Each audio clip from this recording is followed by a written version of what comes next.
BDA ಮನೆಗಳು ವಿಶ್ವಾಸದ ನೆಲೆ, ಕೈಗೆಟುಕುವ ಬೆಲೆ. ಬಿಡಿಎ ಫ್ಲಾಟ್ ಮೇಳ, ವಿಲ್ಲಾಗಳು ಮತ್ತು ಫ್ಲಾಟ್ಗಳಿಗೆ ಸ್ಥಳದಲ್ಲೇ ಬುಕಿಂಗ್. ಡಿಸೆಂಬರ್ 6 ಮತ್ತು 7ರಂದು ಕಣಿಮಿಣಿಕೆ, ಹುಣ್ಣಿಗೆರೆ. ಗ್ರಾಹಕರು ಎಲ್ಲಾ ಬಿಡಿಎ ಯೋಜನೆಗಳಲ್ಲಿ ಲಭ್ಯವಿರುವ ಫ್ಲಾಟ್ಗಳನ್ನು ಖರೀದಿಸಬಹುದು.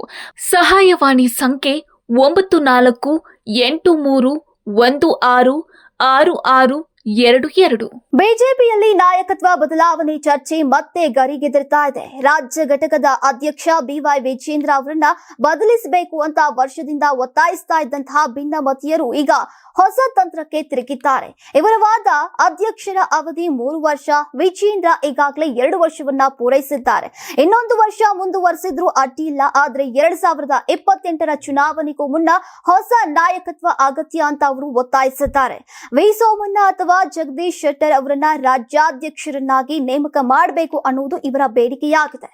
ಈ ನಡುವೆ ಭಿನ್ನಮತೀಯ ನಾಯಕರು ಕಳೆದ 4 ದಿನಗಳಿಂದ ದೆಹಲಿಯಲ್ಲಿ ಸಕ್ರಿಯರಾಗಿದ್ದು ಜೆಪಿ ನಡ್ಡಾ ಮತ್ತು ಅಮಿತ್ ಶಾ ಭೇಟಿಗಾಗಿ ಪ್ರಯತ್ನಿಸ್ತಾ ಇದ್ದಾರೆ.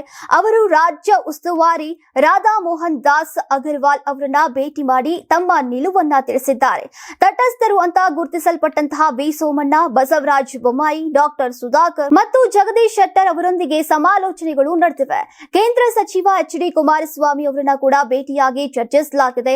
ಈ ಸಂದರ್ಭದಲ್ಲಿ ಕುಮಾರಸ್ವಾಮಿ, ನಾನು ಬಿಜೆಪಿ ಜೊತೆಗೆ ಇದ್ದೇನೆ, ಆದ್ರೆ ಭಿನ್ನಮತೀಯರ ಜೊತೆಗೆ ಅಲ್ಲ ಅಂತ ಸ್ಪಷ್ಟ ಸಂದೇಶವನ್ನ ನೀಡಿದ್ದಾರಂತೆ.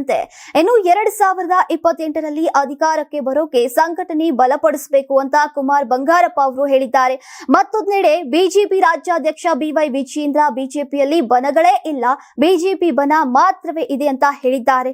ಭಿನ್ನಮತೀಯರು ಕುಮಾರಸ್ವಾಮಿ ಅವರನ್ನ ಭೇಟಿಯಾದ ವಿಚಾರಕ್ಕೆ ಕೇಂದ್ರ ಸಚಿವರನ್ನ ಯಾರು ಬೇಕಾದ್ರೂ ಭೇಟಿ ಮಾಡಬಹುದು ಅಂತ ಪ್ರತಿಕ್ರಿಯಿಸಿದ್ದಾರೆ. ಇನ್ನು ರಾಜಣ್ಣ ಪುತ್ರ ರಾಜೇಂದ್ರ ಬಿಜೆಪಿ ಸಂಪರ್ಕದಲ್ಲಿದ್ದಾರೆಯೇ ಎಂಬ ಪ್ರಶ್ನೆಗೆ ಮಾಹಿತಿ ಇಲ್ಲ ಎಂದಿದ್ರೂ ಕೂಡ ರಾಜ್ಯ ಸರ್ಕಾರ ರೈತರ ಸಮಸ್ಯೆಯನ್ನ ಕಡೆಗಣಿಸಿ ಕುರ್ಚಿ ಕಿತ್ತಾಟದಲ್ಲಿ ತೊಡಗಿದೆ ಅಂತ ವಾಗ್ದಾಳಿಯನ್ನ ನಡೆಸಿದ್ದಾರೆ.